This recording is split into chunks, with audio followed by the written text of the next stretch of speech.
내 맘을 고백하려고 타이밍만 보는 나 그런 나를 보며. Oke, langsung saja ke pertanyaannya ya teman-teman. Jadi kemarin di video aku yang kemarin tuh ada yang bilang kayak gini. Selamat Kak Nova, terima kasih banyak ya. Ini dari Destiana Widianingrum. Terima kasih banyak ya karena udah bilang selamat. Semoga sehat selalu. Terus sharing dong Kak, gimana rasanya hamil dengan berat badan yang banyak gitu. Terus apa aja yang dirasakan selama hamil? Alhamdulillah aku juga lagi hamil. Selamat ya Destiana Widianingrum, semoga sehat sampai lahiran ya. Terus dia bilang berat badanku udah 98. Udah berapa bulan ya kira-kira naik 98 nih.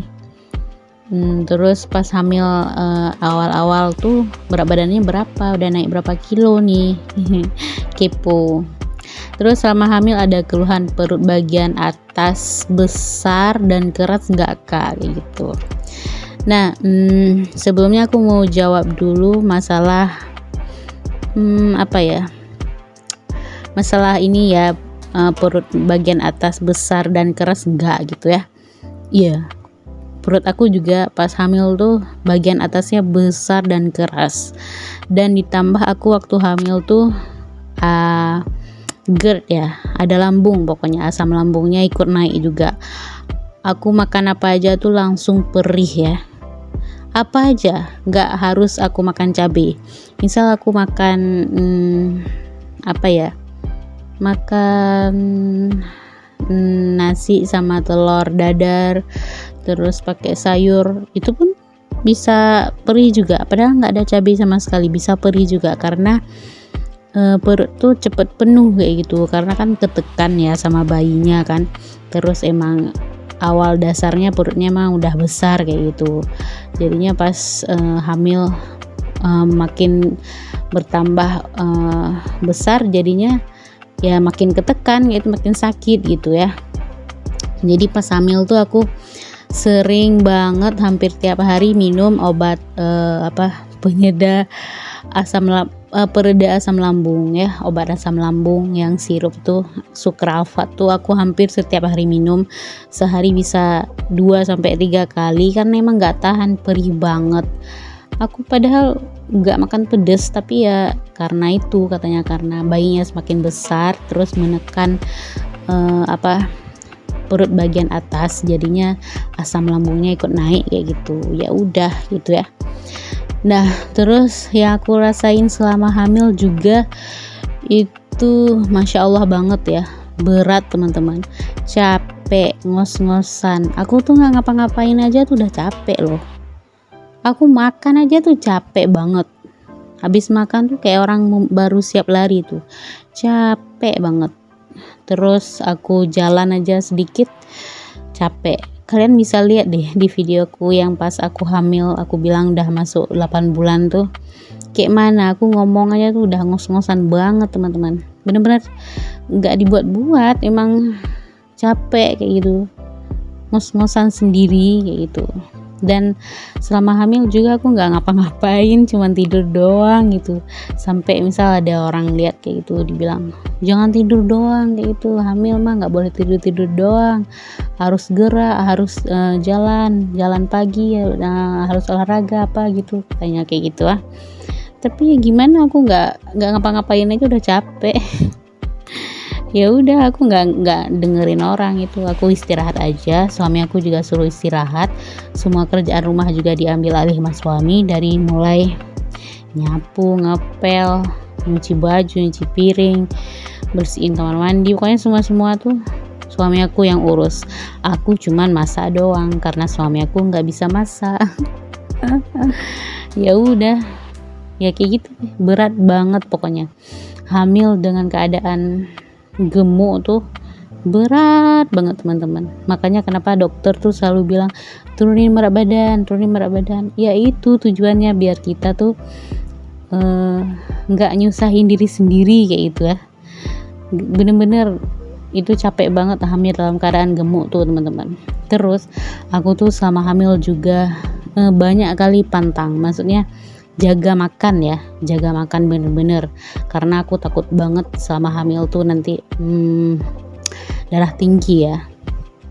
Kalau darah tinggi sama hamil tuh bahaya banget teman-teman, apalagi kalau misalkan sampai gula darahnya tinggi selama hamil tuh juga bahaya banget.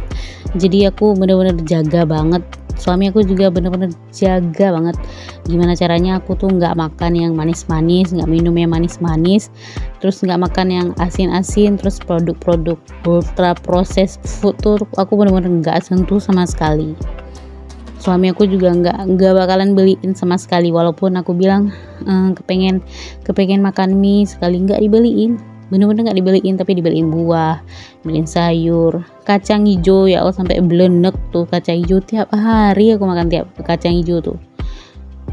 Pokoknya benar-benar jaga gitu teman-teman ya.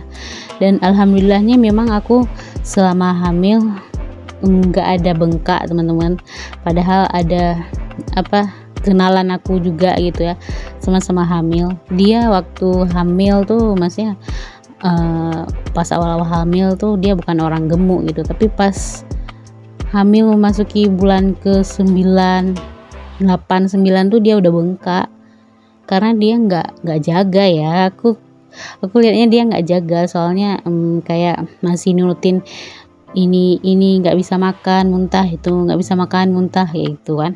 Jadinya dia makan yang dia kepengen kayak gitu, makan apa kayak gitu, pokoknya kurang sehat lah gitu menurut aku ya, kurang sehat kayak gitu ya. Jadinya ya dia masuk bulan 8, bulan 9 tuh udah bengkak kayak gitu. Tapi kan tubuh orang beda-beda juga ya, aku nggak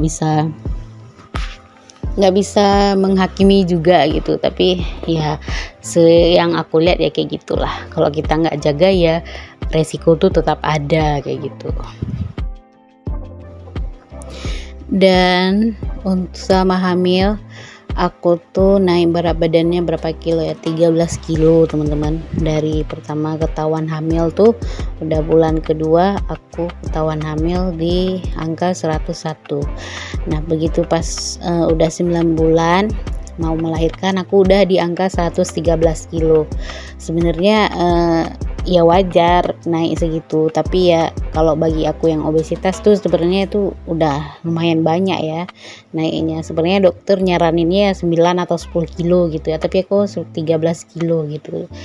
Tapi ya nggak apa-apa, nggak terlalu yang naik-naik banget gitu. Nah pas lahiran aku juga aku lahirannya secara SC ya, secara sesar operasi, karena katanya beresiko kalau misalkan aku lahiran normal, karena aku ada riwayat darah tinggi dan juga aku pas waktu itu ada kista. Jadi ceritanya aku selama hamil tiba-tiba ada kista teman-teman, tiba-tiba kistanya muncul kayak gitu lah. Kata dokternya nggak apa-apa, kista ini nggak berbahaya, emang mungkin karena hormon kayak gitu makanya kista ini hadir kayak gitu.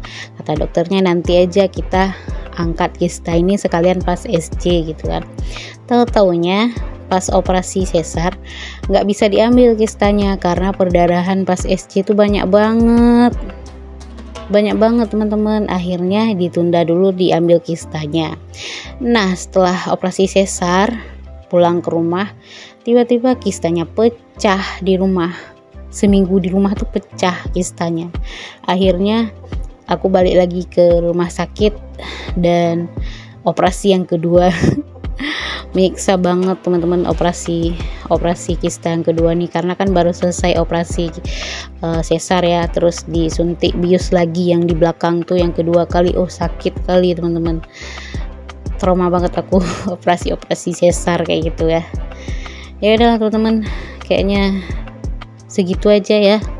Kalau pengen tahu masalah masalah kista tuh nanti kita bahas lagi di video selanjutnya ya. Coba tanya sih kalian penasaran apa gitu masalah lahiran aku kayak gitu. Pokoknya ya sharing aku sejauh ini ya kayak gitu aja lah ya. Semoga kalian paham, kalau nggak paham ya diulang-ulang ya teman-teman. Oke lah, terima kasih banyak ya karena sudah menonton. Kita jumpa lagi di video selanjutnya. Dadah, assalamualaikum.